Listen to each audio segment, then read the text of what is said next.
سندھ حکومت کے پاس آج بھی سندھ بھر سے مختلف محکموں میں تقریباً کوئی 20 سے 25 ہزار فوتی کوٹا کے تحت ان امیدواروں کے فائل موجود ہیں جن کو نوکریوں سے محروم رکھا گیا عدالتی حکم پر۔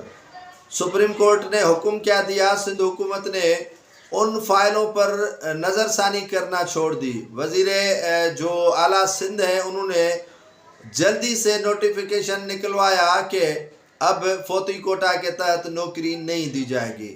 ہونا تو یہ چاہیے تھا کہ جو 20-25 ہزار افراد کے فائل مختلف سیکریٹریز جو مختلف محکموں سے تعلق رکھتے ہیں ان کے پاس موجود ہیں، ان کو نکال کر اس کے بعد ہی یہ آرڈر پاس کرواتے یا آرڈر نکالتے کہ آج کے بعد فوتی کوٹا پر عمل درآمد نہیں ہوگا اور فوتی کوٹا ختم کر دی گئی ہے۔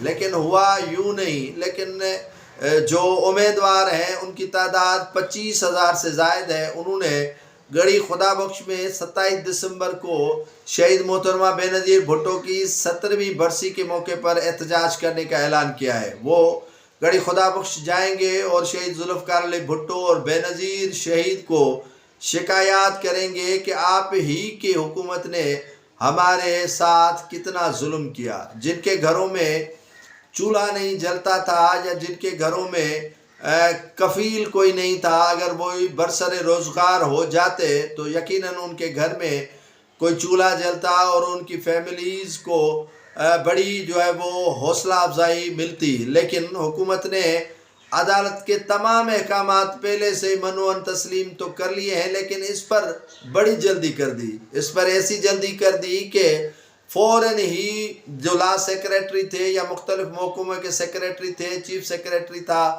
انہوں نے آرڈر دے دیا کہ آج کے بعد جو فوتی کوٹا ہے وہ بند کر دی گئی ہے۔ اب سندھ حکومت جس کا منشور روٹی کپڑا اور مکان تھا، یہ منشور بھی اپنی جگہ پر دفن دکھائی دے رہا ہے کافی عرصے سے۔ لیکن جن کے گھر کے آخری سہارا چھینا گیا، کوئی آ گئی موت کی وجہ سے، لیکن ان کے سہارا بننے کے لیے سندھ حکومت نے کوئی بھی قدم اٹھانے کے لیے تیاری نہیں کی ہے۔